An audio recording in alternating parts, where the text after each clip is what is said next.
నమస్కారం. ఆలోచన అమృతానికి స్వాగతం, సుస్వాగతం. మొత్తానికి అనుకున్నంత అయింది.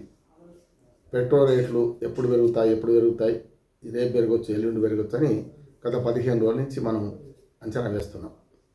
ఫస్ట్ ఏమో జిఎస్టీ తీసుకోవడం పరిష్కారం అయితే, రెండో పరిష్కారం ఏంటంటే, ఇప్పుడు తాత్కాలిక పరిష్కారం కొన్ని రాష్ట్ర ప్రభుత్వాలు గతంలో బీజేపీ గొప్ప చెప్పుకుంది కదా, మేము రద్దు చేసాం, 10 రూపాయలు తగ్గించాం, ఇవన్నీ చేసే వ్యాట్స్ అన్ని రాష్ట్రాల ముఖ్యమంత్రి చెప్పుకున్నారు కదా. ఆ గొప్ప చెప్పుకోవడానికైనా మన తెలంగాణ మన ముఖ్యమంత్రి రేవంత్ రెడ్డి గారు ఈ 3 రూపాయల ట్యాక్స్ తగ్గించే ఉపాయం చెప్తానండి. ఏం లేదు, చేయాల్సిన పని అంటే వ్యాట్లో ఒక 1% తీసేసుకోండి మీరు, అంతే. 3 కాదు 6 తక్కువైంది, 6 రూపాయలు తక్కువైంది, నష్టమేం లేదు. 25% ట్యాక్స్ చేస్తున్నారు మీరు, 25% 1% తీసేసుకోండి, ఈ 3 రూపాయలు ఈజీగా పోతాయి కదా మీకైతే. అప్పుడు ఏమైందంటే దేశమంతా పెరిగినా రాష్ట్రంలో పెరగలేదు. ఇప్పటికే రాష్ట్రంలో ఎక్కువ ఉన్నది రేట్ అంటున్నాడు, మిగతా రాష్ట్రాలను పోల్చుకుంటే కనీసం సమానం అని అవుతుంది. లేకుంటే కొంచెం ఎక్కువ ఉన్నా సరే ఇప్పుడున్న భారం, కొత్త భారం పడకపోతే కూడా ప్రజలు సంతోషిస్తారు కదా. చేయాల్సిన పని ఇది. ఇప్పుడు రేవంత్ రెడ్డి గారి విజ్ఞప్తి ఏంటంటే, మీరు చేయాల్సిన పని ఏంటంటే, వీలైనంత వరకు మీరు వ్యాట్ను తగ్గించే ప్రయత్నం చేయండి. వాళ్ళు 3 పెంచితే మేము 6 తక్కువ చేసామనండి, నష్టం లేదంటున్నారు. లేదు అంత త్యాగం చేయాల్సిన అవసరం లేదంటే ఆ 3 తక్కువ చేసే మార్గాన్ని ఆలోచించండి. ఎంత వ్యాట్ తీసేస్తే ఈ 3 రూపాయలు తక్కువ అవుతుంది అనే ఉపాయం చేయండి. రేపు నుంచో ఎల్లుండి నుంచో కొన్ని రోజులు భారం అనుభవించండి. ఎప్పుడు కూడా ఆకలికి అన్నము వేదనకు ఔషధం అంటాం. అంటే ఆకలికి అన్నం పెడితే కావరం బట్టి పెట్టామంటాం.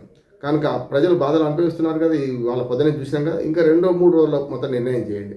చేసి ఏంటంటే, ఆకలికి అన్నం వేదనకు ఔషధం అంటే, పుండున్న చోట నొప్పిన చోట జీడి పెడితే పుండు కాకుండా నొప్పి తక్కువ అవుతుంది. నొప్పి లేని జీడి కాల్చి పెట్టామనుకోండి, పుండు అవుతుంది కొత్తగా.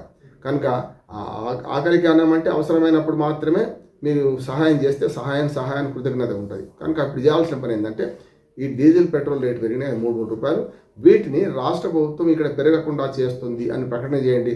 మీకు మైలేజ్ వస్తుంది, కేంద్ర ప్రభుత్వం మీద గెలిచినట్టు అవుతుంది, కేంద్ర ప్రభుత్వాన్ని ఎండగట్టినట్టు అవుతుంది.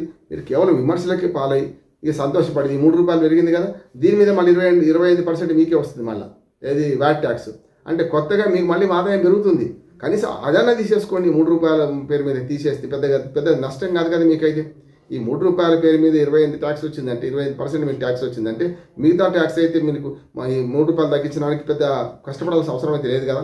ఈ మీది మీకు వచ్చే ఆదాయం తీసేసుకుంటే 3 రూపాయలు తక్కువ అవుతుంది అంటున్నారు. అందుకనే ఈ దిశగా రాష్ట్ర ప్రభుత్వం ఆలోచన చేయాలి. ఈ కేంద్ర ప్రభుత్వం ఏంటంటే, ఈ ప్రతిపక్షాలను బహానా చూపించి మొత్తం అయితే కాంగ్రెస్ పార్టీ కేరళ వచ్చింది కనుక 4 కాంగ్రెస్ పార్టీ ప్రభుత్వాలు ఉన్నాయి, ఇంకో 4-5 వేరే రాష్ట్రాల్లో ప్రాంతీయ పార్టీలు ఉన్నాయి, చూస్తున్నాం మనం కదా.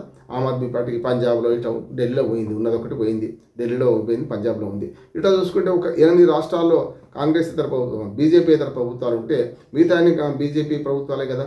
మీరు వ్యాటు మనకు తీసేసుకుంటూ మీరు మొత్తం జిఎస్టీ పరిధిలోకి తీసుకురండి. కేంద్ర ప్రభుత్వం మన జిఎస్టీ సమావేశాలు పెట్టండి, తీసుకురండి. ఆటోమేటిక్గా అప్పుడు పెట్రోల్ డీజిల్ దాంట్లో 20 రూపాయలు తక్కువైంది, దేశవ్యాప్తంగా 20 రూపాయలు తక్కువైంది. ఇంక మంచిదే కదా. కానీ ప్రభుత్వాల ఆదాయాన్ని కోల్పోవడానికి సిద్ధంగా ఉన్నదా? ఇప్పటికే ఉచిత పథకాలు అడ్డగోలుగా ప్రవేశపెట్టిండ్రు. ఈ ప్రవేశపెట్టిన పథకాలను నడవాలంటే మరి ఇటువంటివి కావాలి కదా.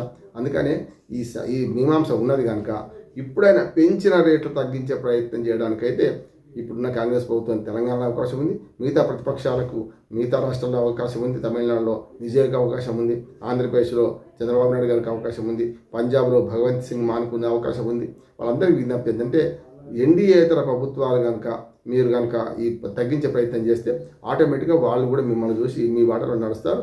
అప్పుడు ఈ 3 రూపాయల అదనపు భారం ప్రజల మీద పడకుండా ఉంటుందని విజ్ఞప్తి చేస్తూ ముగిస్తున్నాను. నమస్కారం.